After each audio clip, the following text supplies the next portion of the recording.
I am very, very pleased to introduce you to your first guest speaker, who has served as a cooperating teacher for the English program for a very long time. Always is willing to take our teacher candidates. Couldn't be more grateful about that. And also the winner of our OCTA, the Outstanding Cooperating Teacher Award. So, Miss Angie Miller. Hello, I teach English at Dundee Crown High School in District 300.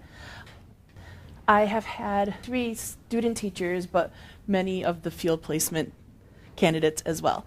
I also have some scenarios in this, and so hopefully we can have some discussion with those as well.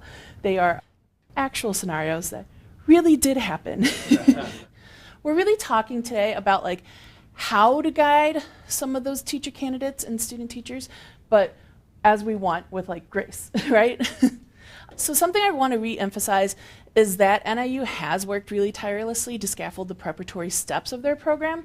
For those of us like me who are like type A teachers, they do a fantastic job of giving you like all this like checklist paperwork, and I usually make a second copy of the checklist, and I do actually check off things that I'm doing with my student teachers and field placement people.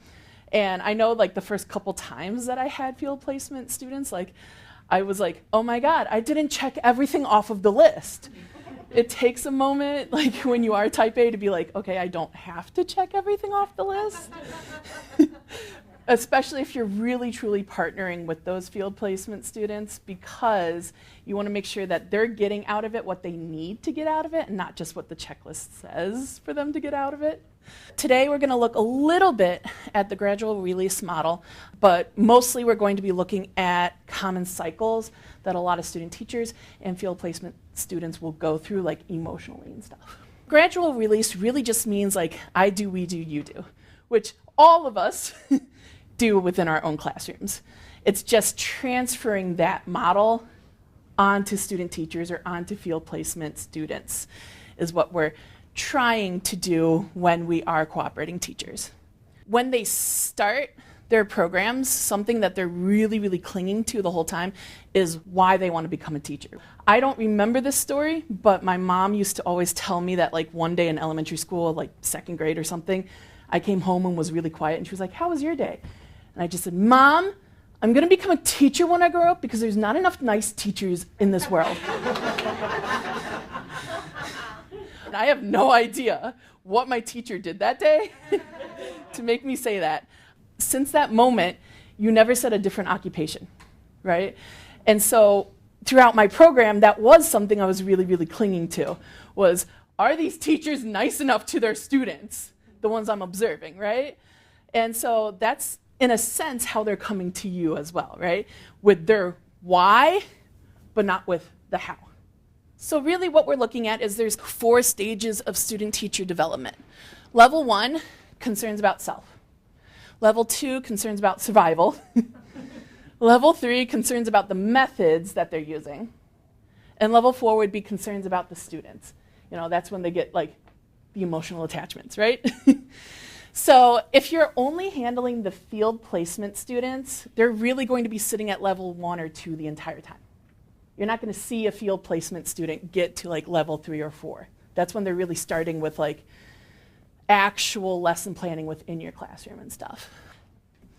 But level 3 and 4, you're going to see like sometimes even we go back and touch levels in 3 and 4 ourselves as teachers. Level 1, concerns about self, or the, well, as a former student phase. At this level, they usually identify a lot more with the students than with the teachers. When they're in your classroom watching, they're watching the students and not you. So they're going to be like, well, this student fell asleep, but they can't tell you why the student fell asleep, and they can't tell you like if it was something you did. They're not paying attention necessarily to what you're doing, but what the students are doing, because that's who they relate to in the classroom. So examples of what this looks like for their behaviors, they're going to over-focus on their own performance. They're going to worry about if they're doing it right because they've never done it before. They're going to hesitate to move around the room, especially if they're field placement students. They're probably going to sit in back quietly watching, but they're not really going to take initiative to get up and talk to the students because they don't even know what to ask the students. They don't know how to ask the questions of like, okay, well, what standard is this connecting to, right? So they're going to not really engage with the students. You're going to kind of have to push a lot of your field placements to want to talk to the students in any capacity beyond just small talk. They're going to be reluctant to make decisions. They might hover next to your desk. They might ask for directions, but they don't question those directions that you give them. So you could be like, go talk to this student. And they're not going to question that. They're going to go talk to that student, but they don't know why you said that specific student is the one they need to talk to. They're going to avoid student behaviors when it comes to like making actions towards them, but they're definitely going to talk about those behaviors to their professors at NIU or with you. And again, they're not going to be able to tell the supervisors at NIU, like, I think the student is behaving this way because of this action from the teacher or this timing in the classroom. They're just going to be like, dude, this student just like collapsed on the ground and started crying. I don't know why. They're going to say things like, I feel weird telling them what to do, or I wouldn't like that as a student. If they get stuck at this level, you're going to see something like this scenario. We interviewed a former student teacher, someone who was trying to become a first-year teacher, not from NIU. Want to emphasize, not from NIU. But we conducted this interview, I believe, the first week of May. In the process of conducting this interview in our department, my department had asked, how do you build and maintain community within your classroom? And the freshly graduated teacher answered, oh, this isn't an issue for me. I'm young and listen to the same music as my students. So before they get to an actual interview and say that, I will also mention that this particular candidate wore one of those oversized blanket hoodies to the interview. How do you be proactive in this scenario to help them to realize that's not how you maintain community in your classroom, is simply by listening to the same music as your students? With the student teacher, I would directly address that that's not appropriate, but I would do it in such a way that I would use humor so that the student teacher could say face. Because I don't want to embarrass them or make, I'm not trying to knock them down. I'm trying to build them up. That's right. The whole point with the student teachers and their students, you know? So that's what I would do. I'd use some humor and just say, oh, you can get away with that in real life, or, something like that. Right. Or even redirecting it or something, right? Yeah. Of And like, it's great that you listen to the same music as them, but how does that fit into the classroom? Yeah, and then from there I would talk about things that I would do, and then say what kinds of things that are more like that I'd ask for her to give her a redo. Yeah, you get a redo on this question. Let's try again. Rewind. We'll forget this ever happened. Yes. Shout out to Dr. Betsy Can over there. I think it was you who told me that every time you, in an interview, when you answer a question, if you tell a story, you should always connect your story to a student.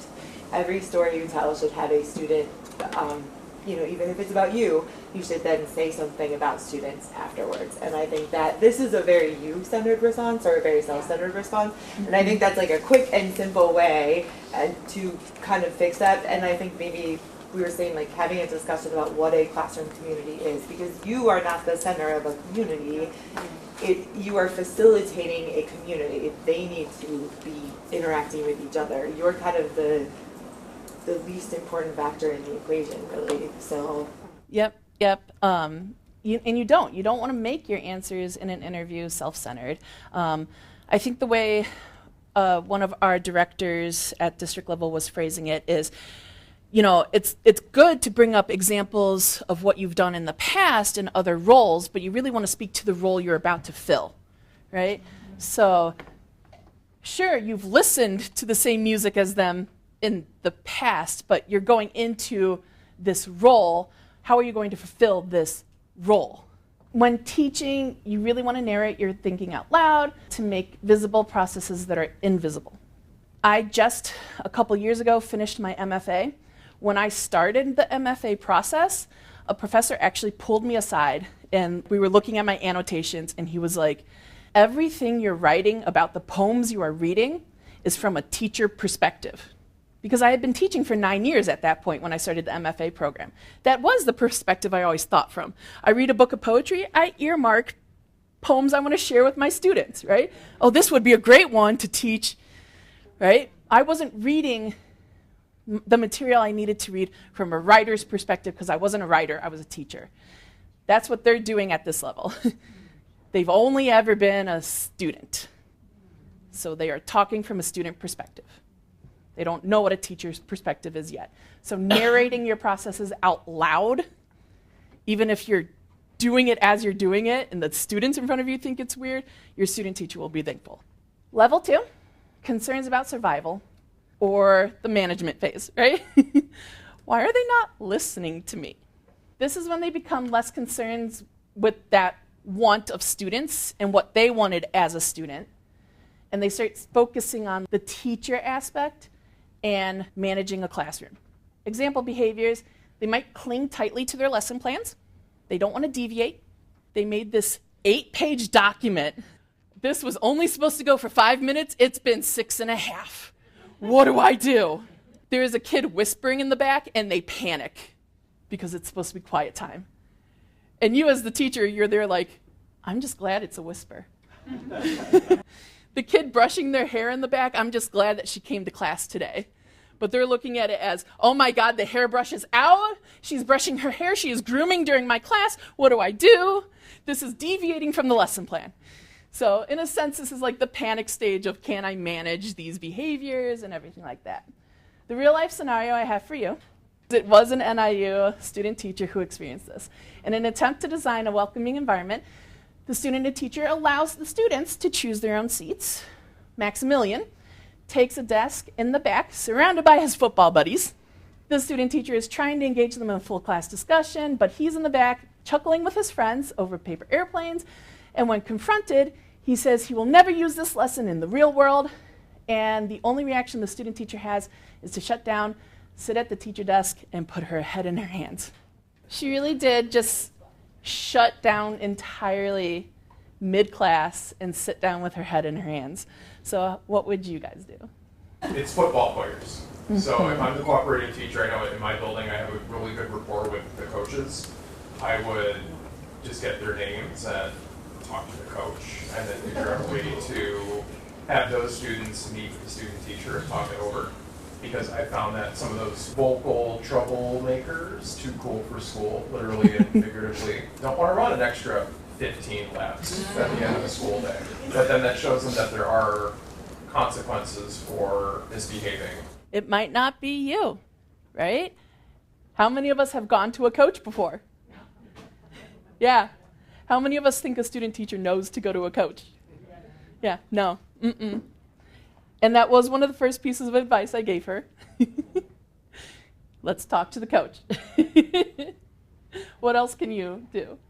I said that at that point, like I'm stepping in. You know, like if she's shut down, has her hands in her head, she's not in a place to continue on with the lesson. So I would probably just step in, model redirecting and resetting the class and moving on, and then talking later about how to handle those kind of students. Moving on. Ignoring. I mean, like if you have a kid like that who's going to say something like that, like, okay. But I don't think at that point that my student teacher would be effective at continuing. So I think that that's one of those times where you're going to have to step in mid-lesson to take over the classroom to then allow them to see what it would look like for them to do it later. Yeah, and that is when a lot of us, our expertise comes in, right? There are times, especially when you have like your first ever student teacher or first ever field placement, that you're like, oh, the control issues, I have control issues, I want to take this over, should I not? You'll feel it in your gut when you're like, this is when I have to step in, you know? And it's okay if you're the one who ends up pulling an individual student in the hallway and discussing with them for a couple minutes while she's still in the classroom, right? Those moments are okay to do. Yeah. We kind of talked about how would you have approached this lesson differently that maybe could have prevented this from happening. You know, having seating charts, maybe not picking their own seats. And then we also talked a lot about building up their confidence and just letting them know. Because student teachers come in, I'm going to affect every kid, they're going to love me, everybody's going to want to learn, they're going to be so excited about this lesson. And the reality is that's not often the case. But that's okay. It is not you. They are teenagers. They don't make wise decisions. They don't know what they're talking about half the time. And to help them to understand you cannot give up. Keep pushing. Keep going and talking to that kid. Be part of their conversation that they're talking about. And don't don't give up. Yeah, yeah. And I think a key to what you're saying is in that fact that he says, like, he's never going to use this lesson in the real world. Well, was he talking about you? No, he wasn't talking. He was talking about the lesson. He wasn't talking about you. He wasn't saying, you know, you have no say in my life, you teacher. Right? He's talking about the lesson. So, okay, how can we change the lesson so he sees the relevance? How can we make it so that, you know, he is actually sitting in a corner away from his friends for these types of lessons, right? I'm never going to use this in the real world. That's just classic teenage Mm-hmm. behavior, and we all know that. And a student teacher doesn't know, like, that's not the moment to engage that. You know, Right. someone at our table had an idea, like, you know, how you could engage that. But at that moment when they've been misbehaving, probably not the best time to try to address that particular thing. That's not why they brought it up. Right. They brought it up because they didn't want to be called out on their behavior. Right. So the student teacher needs to learn that too. Like, don't get into a little pissing match with a teenager when they've been misbehaving. Right. When the teenager is seeking attention, do not give them the attention they want by sitting there and crying. That's what they want to, well, she didn't cry, but but that's what they want to see, right? They're picking at you on purpose. They're teenagers. Recording parts of their lesson can sometimes help, right? I had mentors do that for me my very first year, record some of the things I was doing when I was struggling with management, and then when I saw myself on video, I was like, ew, I can't believe I did that, right? Setting realistic goals. This is one of my favorite things to do with them, is to be like, okay, with all of your lessons, you're struggling on timing.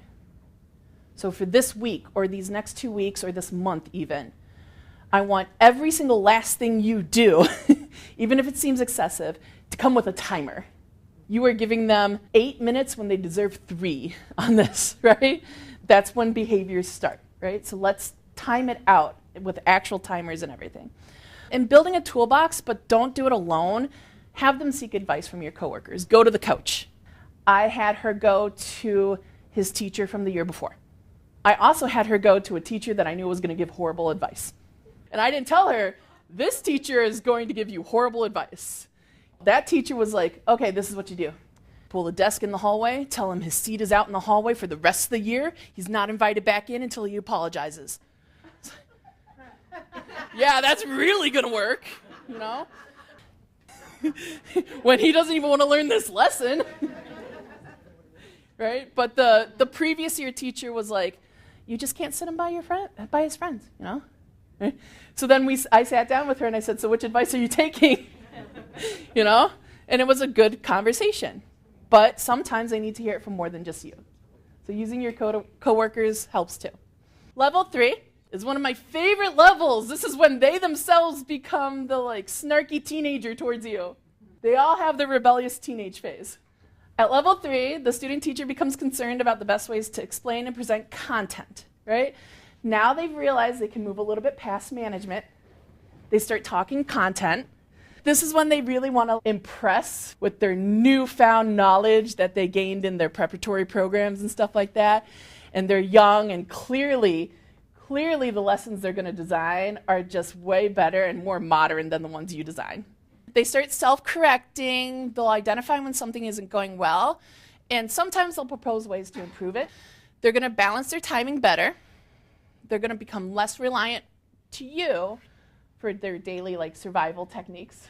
But they're going to start trying new methods, and this is really usually the part where I emphasize to them, like, you're making a mistake in my classroom, so that's good for you because you can test out all these new skills and not really have to worry about the same consequences you would if it was your classroom the first year and being observed by a department head. They might struggle to balance some of the innovation with actual expectations, and they're going to seek out some of those fun, flashy strategies and not always align them to learning goals.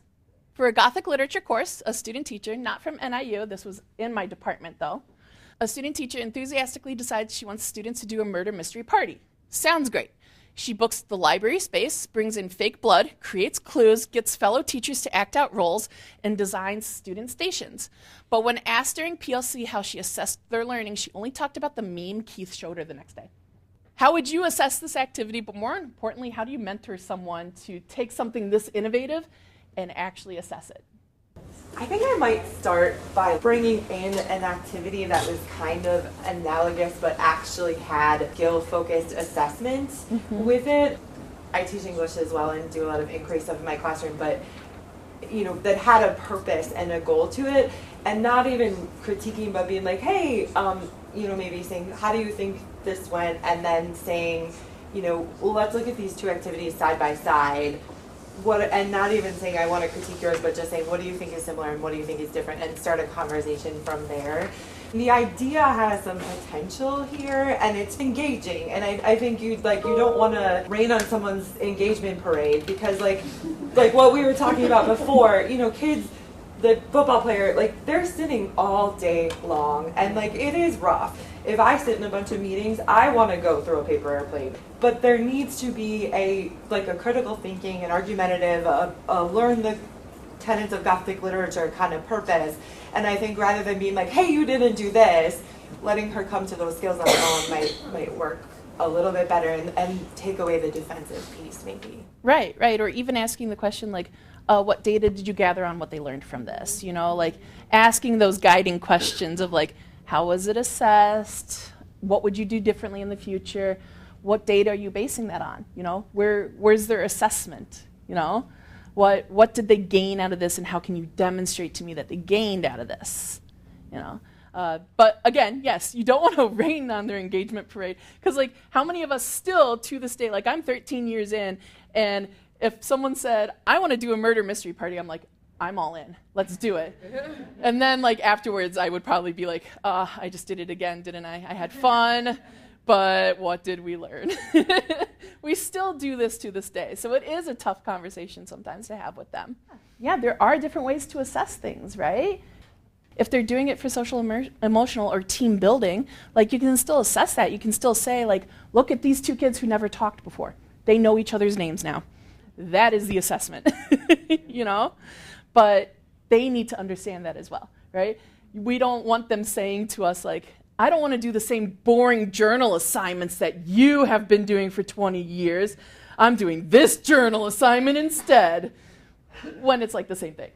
So collaboratively planning, reframing reflection as inquiry, and discussing sustainability, right? Because they're getting to the point now where they're almost reinventing the wheel, and that's not sustainable. We know that as teachers. The final level is when they stop finally focusing so much on themselves and what they're doing and start focusing on the students, right? It takes us a while as teachers to really get to that point where we start seeing the individuals in our classroom and not just a blob in front of us that we have to move along through certain standards. They show deeper concern for students and their individual learning, social, and emotional needs, and they're actually concentrating on the students. They may overinterpret disengagement, boredom, or classroom behavior as personal failure. I thought I was connecting and building relationships with you. You're sleeping in my class. Are we meeting the needs of our English learners? So they are starting to ask some of those really good quality questions, but they're struggling with professional boundaries. We've all done it. They get emotional. So the level 9 Klingon. One day a student, Melissa, vocalizes to your student teacher that she's really struggling with the content of your course. The reading level seems to be too difficult, the notes are not helpful, teacher feedback just adds to the confusion. Your student teacher offers to sit with her during lunch and reteach some of the material. This tutoring session turns into a daily conference, with Melissa showing up in your classroom even during other class periods, seeking advice on everything from her nail color to whether Mark really meant what he said in that DM.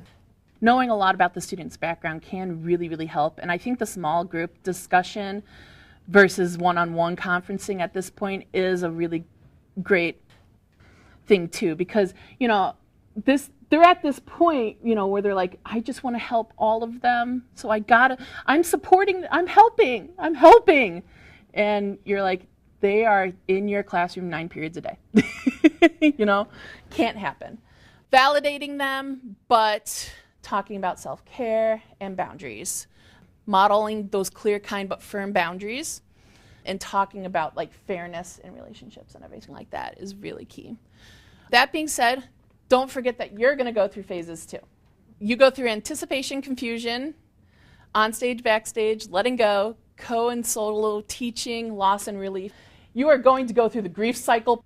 While we're talking specifically about guiding them through the cycle, you have to realize that you are cycling as well.